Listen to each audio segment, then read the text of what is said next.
the main goals of UN are peace and development and human rights. When UN was established right after the end of Second World War, actually remember that the victors of Second World War, more than 70 years ago, have created United Nations. We still have a United Nations, but the 5 permanent members of Security Council are victors of the Second World War. That's why the Germany and Japan are not the member of the Security Council permanent member. But when they have created, the most important concern was security. They don't want to have another war like the Second World War. It's devastating. Okay? So they created the Security Council. Then they had to restore the European economy, and also they have to help the development of the third world countries when they were became independent since 1945. Then human rights is another important concern for the United Nations, because during the war, Second World War, as you know, there's a Holocaust and there's a lot of violations of human rights. Suffering of human dignity. They wanted to overcome those things. But as you know, the human rights has not been considered as much as the peace issues and development issues. So if you look at the main bodies of the United Nations, I probably wouldn't say those 6 organs in detail. I think you probably know very well about this. The Security Council and Economic Social Council.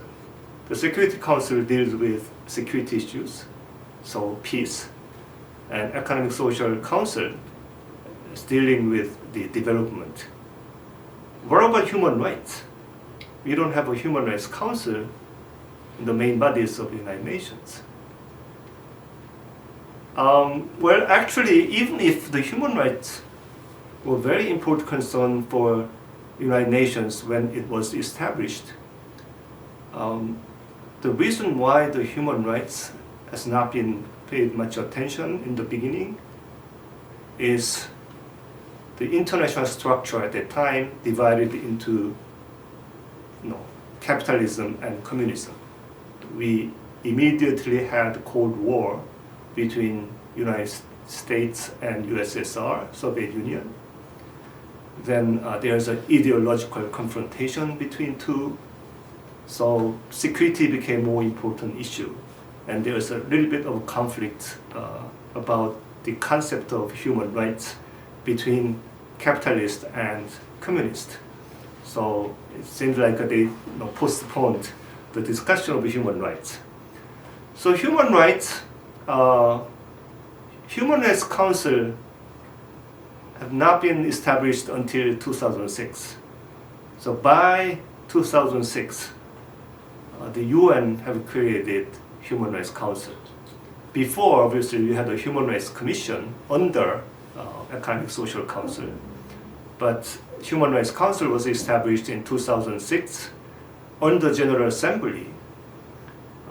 General Assembly is an assembly where all the UN members, 193 members, are participating in. Then they elect members of the Human Rights Council. So 47 members of the Human Rights Council discuss issues of human rights. And then there was a famous Universal Declaration of Human Rights in 1948. And then they have created international covenants.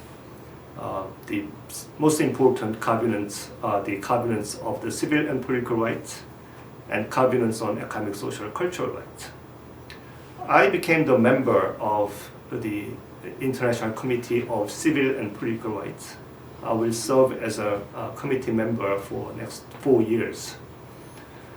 But I want to emphasize is that, in the beginning, the original idea was that to have one covenant dealing with both the civil and political rights and economic, social, cultural rights.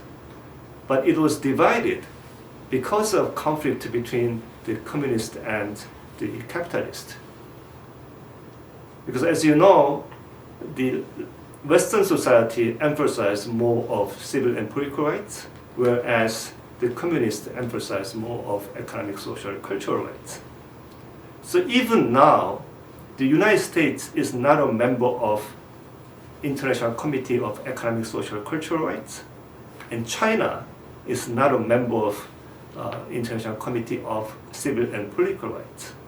That shows how the human rights are differently perceived by different states. So in the beginning, it was fragmented. And now we have various the conventions and committees, and a lot of activities in Human Rights Council. The politicization of the human rights still a very problem.